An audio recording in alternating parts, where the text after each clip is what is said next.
Oke, selamat siang buat semuanya. Terima kasih Dokter Aca. Tadi Dokter Desi sudah banyak menyampaikan mengenai kegawatan pada anak. Nah, di sini saya akan memberikan materi mengenai bagaimana sebenarnya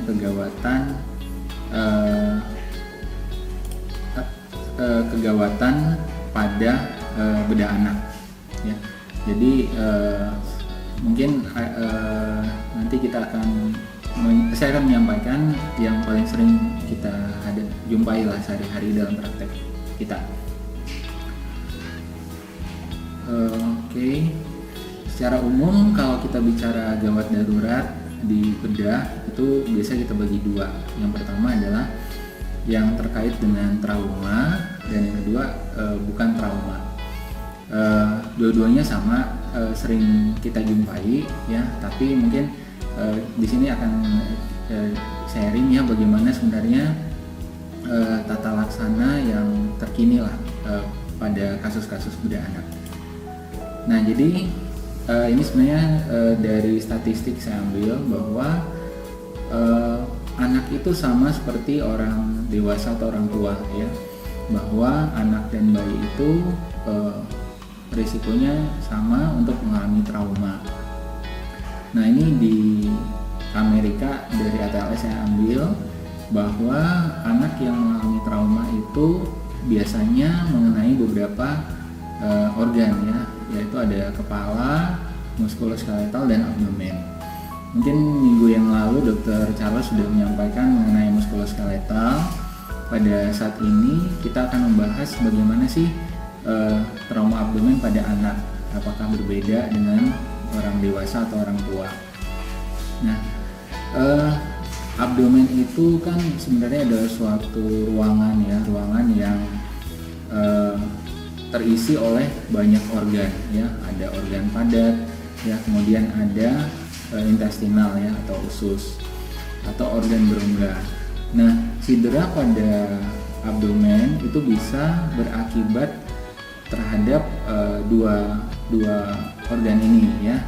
Bisa terjadi cedera pada usus atau organ berongga, yaitu akan timbul perforasi, atau bisa terjadi cedera pada organ-organ padat ya, baik hati maupun lian dan ginjal dan lain-lain, dan pembuluh darah besar juga bisa ya. Nah, bila kondisi yang kedua ini yang terjadi, itu akan muncul tanda-tanda shock hemorragik. Nah, ini contoh kasus ya, pasti teman-teman pada sudah pernah mendapatkannya. Ada anak-anak yang dibawa ke tempat teman-teman semua bekerja ya, dibawa dalam kondisi perut yang kembung, kemudian ada jejas ya, dari cerita orang tuanya itu didapatkan bahwa anaknya itu mengalami terjatuh dari sepeda ya. Dan kita lihat di sini ada cetakan stang sepeda di perutnya ya. Kemudian apa yang harus kita lakukan? Nah, trauma tadi itu mekanismenya kita udah tahu, ada trauma tumpul dan ada trauma tajam ya. Secara statistik juga dan kasus-kasus sehari-hari itu trauma tumpul lebih banyak dibandingkan dengan trauma tajam ya. Kita tahu ada beberapa mekanisme dari trauma tumpul, ada yang kita sebut sebagai direct dan ada yang sharing. Direct itu artinya cedera itu terjadi pada organ yang langsung bertemu dengan traumanya ya. Jadi misalnya pada kasus tadi di kanan atas ya ada jejas handle stang sepeda yang mungkin langsung trauma itu berakibat kerusakan di organ di kanan atas ya. Dan mekanisme kedua adalah sharing ya, artinya efek dari trauma itu tidak langsung berada di tempat yang mengalami trauma ya. Contohnya akibat suatu proses akselerasi dan deselerasi ya. Biasanya itu pada organ-organ yang berpenggantung lien ya, seringkali itu sampai bisa putus ya akibat adanya trauma yang terhenti tiba-tiba ininya. Kita juga perlu tahu apa itu peritonitis sign ya. Bila terjadi perforasi maka akan muncul tanda-tanda peritonitis ya, karena isi dari usus itu akan keluar dan menginfeksi cavum abdomen ya. Tanda-tandanya adanya distensi, kemudian ada muncul tanda defal muskuler, dan kita tidak akan mendengar adanya suara peristaltik. Nah, ada yang khas dari pada anak ya, bahwa lebih dari 90% kasus shock hemorrhagik akibat adanya trauma di abdomen karena cedera organ padat itu berhasil diatasi tanpa operasi ya. Ada namanya non operative management ya. Di sini saya ambil dari jurnal tahun 2017 ya, dikatakan bila cedera itu didapat atau dialami oleh liver dan spleen ya, hampir 90% kasus itu membaik tanpa operasi ya. Untuk ginjal agak sedikit lebih rendah, tapi pengalaman kita memang dengan konservatif ya. Arti konservatif itu adalah kita monitoring ketat pasien yang mengalami shock hemorrhagik, kemudian kita lakukan resusitasi cairan ya untuk mengganti volume darah yang sudah keburu keluar, dan kita berharap terjadi penghentian perdarahan dengan sendirinya ya. Tapi ini harus dilakukan di fasilitas kesehatan yang memiliki ruangan intensif ya. Artinya bila tidak ada atau tidak adanya kemampuan rumah sakit untuk melakukan monitoring ketat, itu dikatakan di ATLS edisi 10 lebih baik dioperasi ya. Karena apa? Karena perburukan itu bisa terjadi secara tiba-tiba ya. Jadi bila ICU ada, kemudian monitoring bisa kita lakukan secara ketat ya, itu ada tempatnya kita bisa melakukan observasi pada pasien-pasien yang mengalami trauma akibat perdarahan. Kemudian ini adalah tanda-tanda yang mungkin teman-teman udah pada tahu, tanda-tanda kehilangan darah ya, mulai dari sampai 30, 45% dan lebih dari 45%. Ada yang khas pada anak ya, bahwa tekanan darah itu cenderung stabil sampai kehilangan darah itu 45%. Artinya apa? Kita nggak bisa pakai patokan untuk menentukan suatu shock ya, atau monitoring atau observasi pasien dengan perdarahan bila kita menggunakan tekanan darah sebagai dasarnya. Kenapa? Karena bila sudah tekanan darah itu udah turun, artinya perdarahan udah lebih dari 45%, dan itu biasanya udah late buat kita untuk kita tangani ya. Oke. Nah, ini dia kurvanya ya. Yang tebal ini adalah tekanan darah ya, heart rate yang putus-putus pendek ya, cardiac output yang ini. Nah, ini batasannya ya. Jadi kita lihat sampai 45% kehilangan darah, tekanan darah itu masih belum turun-turun amat lah. Tapi yang bisa kita jadikan patokan mungkin lebih baik bila nadi ya. Nadi itu langsung terlihat meningkat bila kehilangan darah itu sudah mulai berlangsung ya. Tapi mungkin tadi Dr. Desi sudah menyampaikan bahwa patokan tanda vital pada bayi dan anak itu berbeda ya. Jadi mungkin kita harus punya mengingat juga dasar-dasar nilai normal dari vital sign bayi dan anak. Untuk semua shock perdarahan itu tadi udah disampaikan harus diobservasi ketat ya. Bila ada picu lebih baik, kalau tidak ada ICU, HDU, HCU atau ruangan apapun, yang penting bisa mengobservasi tanda vital dari anak yang mengalami trauma itu.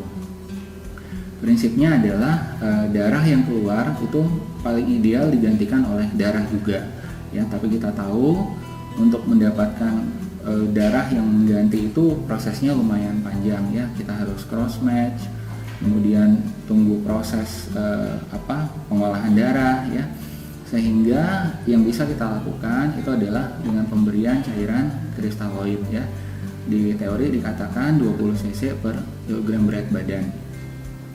Kemudian juga pemberian antibiotik, dan juga yang penting adalah pengawasan hipotermi ya.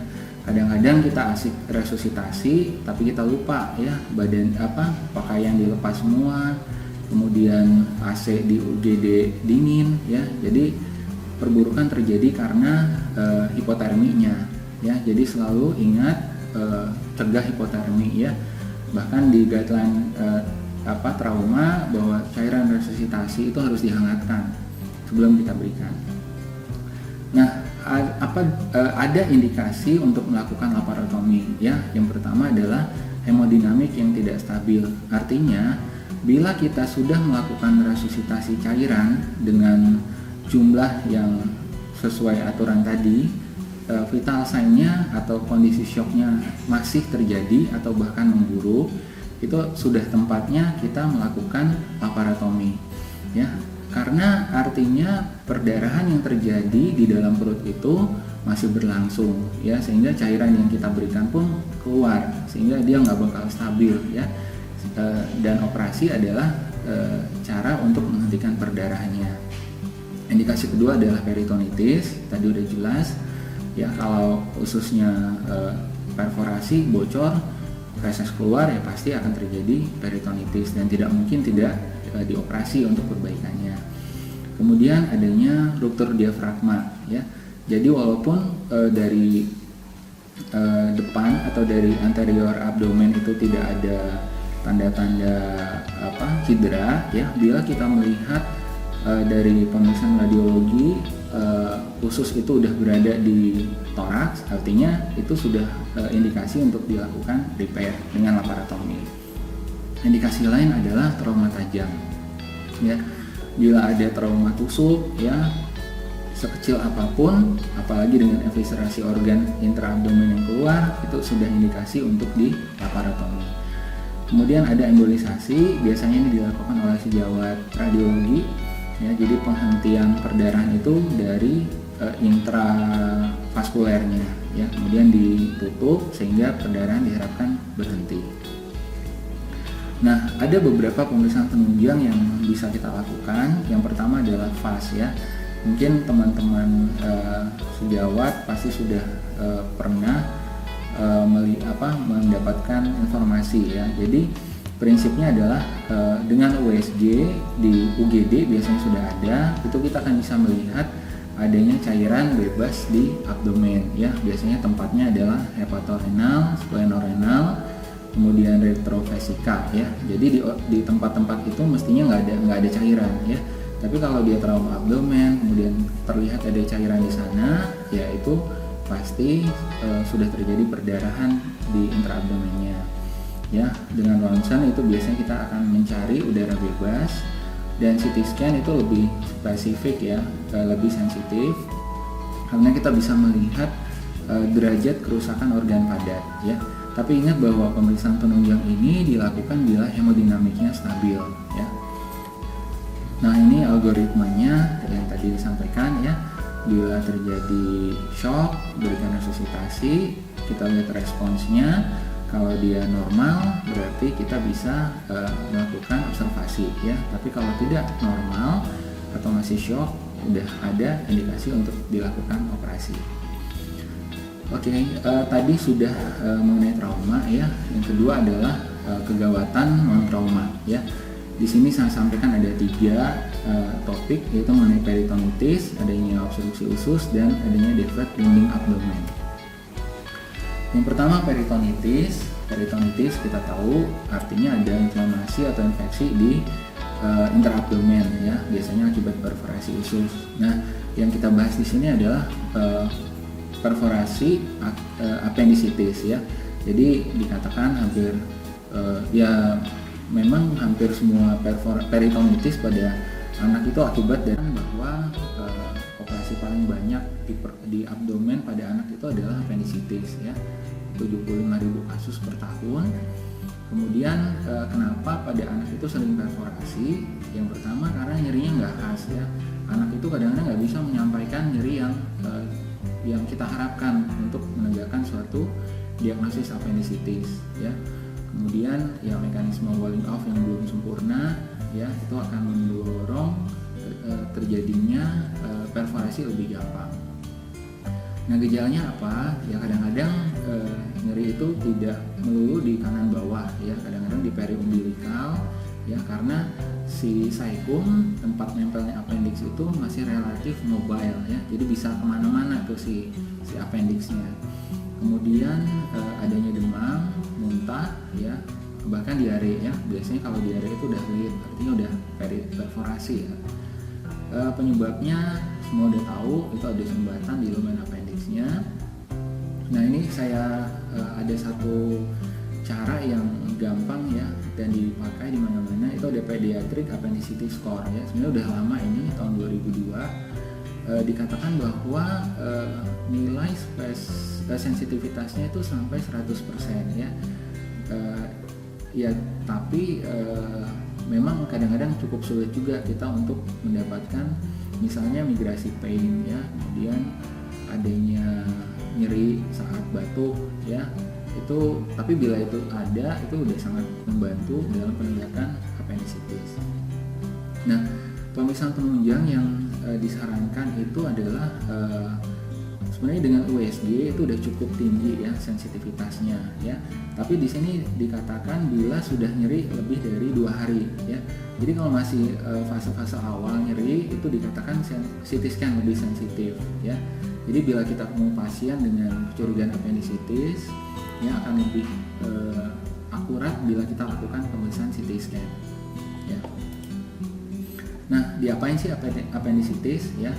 Yang pertama kita berikan tentu saja antibiotik ya. Kemudian karena muntah-muntah dan lain-lain, tidak ada selera makan, minum, biasanya anak itu dehidrasi ya. Kita kembalikan kondisi cairannya ke tubuh ya, rehidrasi. Kemudian analgetik dan terapinya adalah operasi ya. Di sini ada laparoskopi ya, untuk appendektomi. Itu dari penelitian ini didapatkan hasil yang lebih baik lah dibandingkan open ya. Yang pertama yang jelas itu adalah skarnya ya, bekas operasinya nyaris tidak terlihat. Kemudian tingkat lama rawat inapnya lebih singkat ya, dengan komplikasi misalnya seperti infeksi luka operasi, kemudian operasi ulang akibat adanya ileus ya, itu lebih rendah ya. Kemudian lebih cepat lah pasien itu bisa mobilisasi, yang memang kelemahannya ya waktu operasi lebih lama dibandingkan dengan operasi open ya. Ini gambarannya, betul di siloam kita udah rutin mengerjakannya. Ini ada 3 trokar ya, bahkan sekarang juga 1 udah bisa ya. Dengan alat ini Grasper itu kita keluarkan appendix yang infeksi tadi. Nah tadi Dr. Desi udah menyampaikan mengenai bagaimana sih pengaruh COVID-19 dalam penanganan kegawat daruratan anak ya. Ini saya ambil dari jurnal, itu di Amerika itu terjadi perubahan tata laksana appendicitis ya. Hampir kebanyakan appendicitis itu ditata laksana sebagai non-operative management ya. Alasannya apa? Karena di sana ini di New York ya, di mana tingkat kejadian COVID-nya cukup tinggi ya. Jadi mereka benar-benar selektif untuk melakukan operasi ya, karena risikonya tinggi baik terhadap pasien ataupun terhadap tenaga kesehatan. Nah, dari kriteria yang ditetapkan oleh mereka itu ada beberapa komponen yang memang membolehkan untuk tidak dilakukan operasi ya. Tapi di sini dikatakan memang harus diperiksa radiologi ya dengan CT scan, kemudian tidak peritonitis ya, kemudian leukosit kurang dari 18.000, nyeri kurang dari 2 hari dengan usia seperti ini. Dan ini hampir semuanya berhasil dengan pemberian antibiotik ya.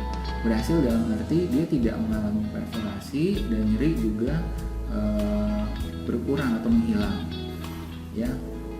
Nah ini perbandingan antara tahun ke tahun ya. Tahun 2017 sebelum 2020 itu hampir tidak ada yang tidak dioperasi ya. Tapi pada tahun 2020 itu lebih banyak yang tidak dioperasi daripada yang dilakukan operasi. Tadi udah peritonitis. Yang kedua adalah mengenai sumbatan usus ya. Yang pertama mungkin teman-teman udah pada pernah mendapatkan kasus intussusepsi atau invaginasi ya. Jadi pada kondisi ini usus yang proksimal yang lebih atas itu masuk ke usus yang distal ya. Ada juga yang mengatakan itu suatu telescopic intestine ya. Kemudian biasanya itu terjadi pada anak usia 6-11 bulan ya, dengan peak 9 bulan, dan terjadi pada anak-anak yang sehat yang gemuk biasanya, well-being baby ya. Ada juga penyebabnya itu karena adanya benjolan di usus ya, misalnya pada mereka divertikal ya, adanya tumor, adanya polip ya. Dan bila tidak ada tonjolan yang di usia 6-11 bulan itu biasanya karena hipertrofi limfoidnya di ileum terminal. Nah jadi seperti ini ya, usus bagian proksimal masuk ke distal ya, bisa ileum ke ileum, bisa usus halus ke usus besar, bisa juga usus besar ke usus besar. Apa sih gejalanya? Yang pertama adalah BAB lendir darah ya, kemudian ada nyeri kolik, muntah dengan massa di abdomen ya. Nah seringkali kita keliru membedakan antara intussusepsi dengan diare disentri ya. Biasanya sih kalau yang menjadi pembeda adalah pada saat perabaan di abdomennya ya. Kalau kita bisa meraba seperti adanya benjolan di perutnya seperti sosis ya, itu artinya suatu intussusepsi ya. Tapi bila perutnya kembung tapi tidak ada massa yang teraba, ya mungkin sangat mungkin itu bukan intussusepsi. Pemeriksaan penunjang itu sudah sangat membantu ya.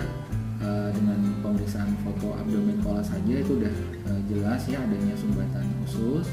Kemudian dengan USG itu sudah sangat hampir 100% dia bisa mendeteksi suatu intussusepsi atau invaginasi ya.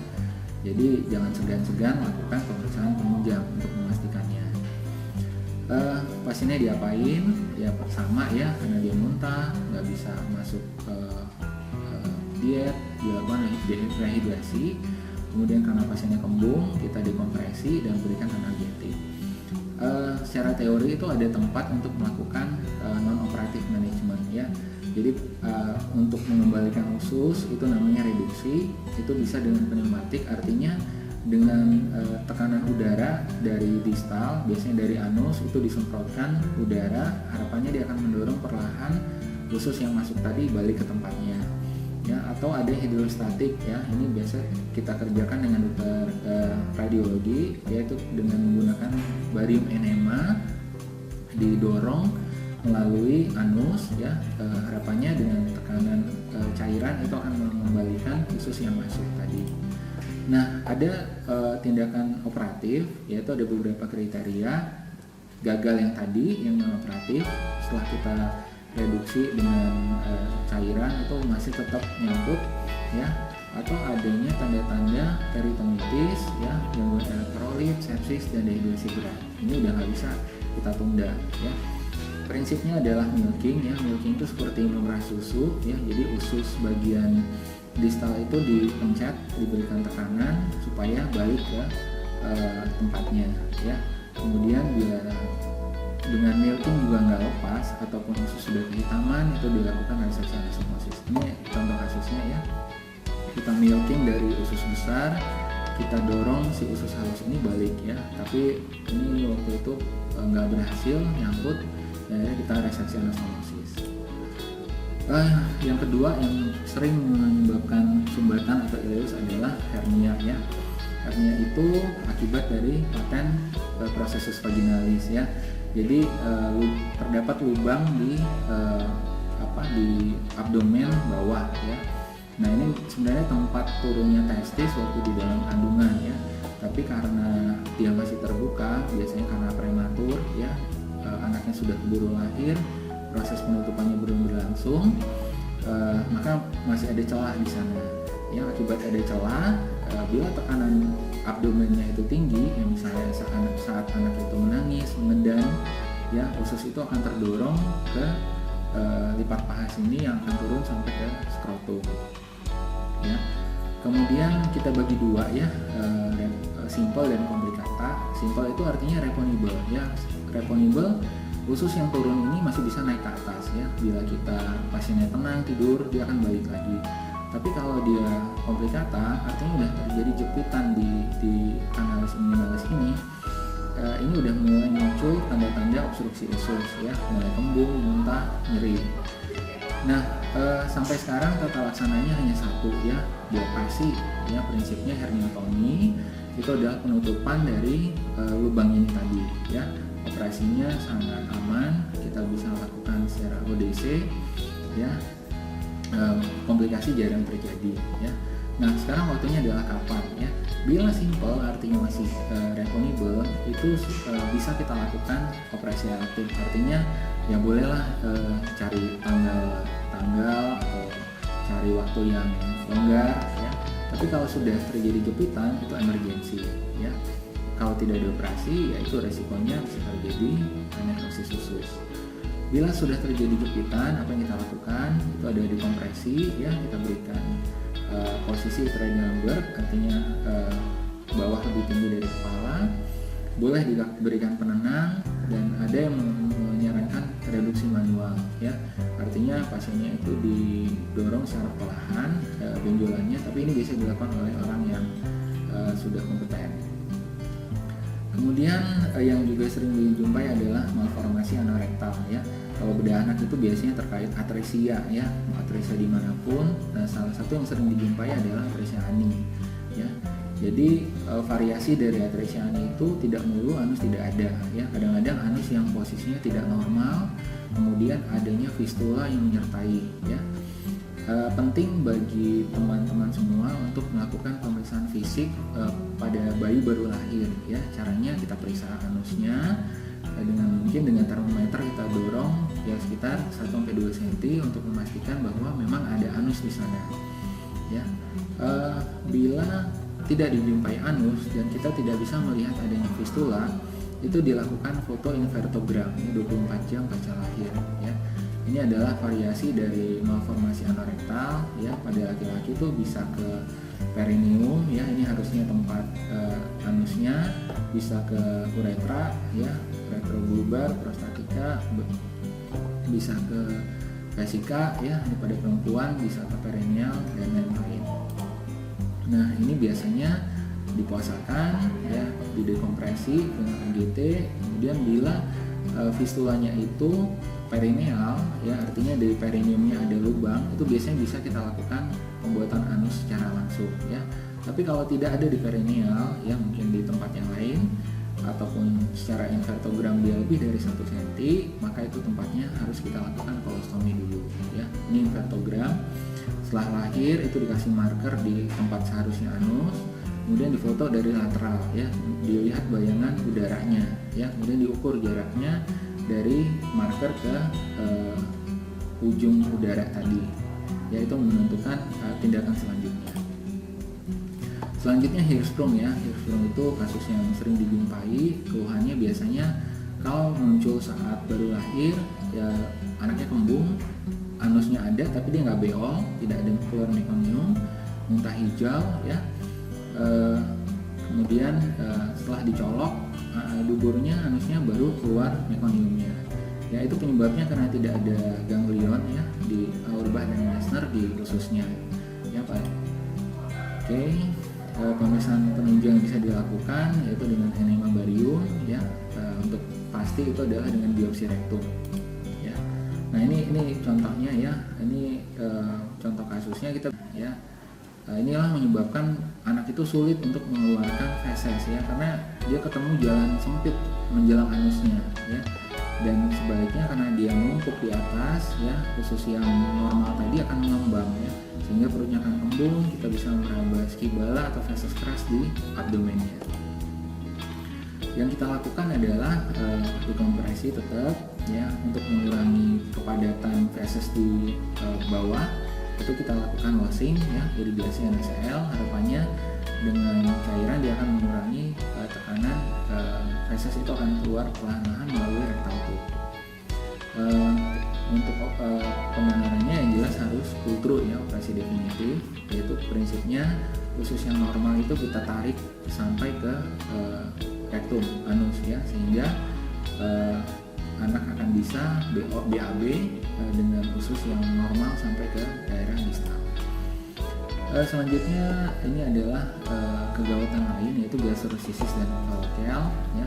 Gastrosisis itu usus bayi lahir dengan usus berada di luar perut ya. Kalau langsung kita bisa melihat usus, yaitu namanya gastrosisis, tapi kalau tertutup oleh selaput itu namanya omphalocele ya. Resikonya ya dehidrasi ya, kita juga bisa terjadi kerusakan usus dan infeksi. Ini adalah contoh kasus ya, ini pasiennya waktu itu baru lahir dengan kondisi seperti ini ya. Kemudian teman-teman di daerah atau di rumah sakit itu bisa melakukan penutupan sementara ya dari usus yang terburai ini ya.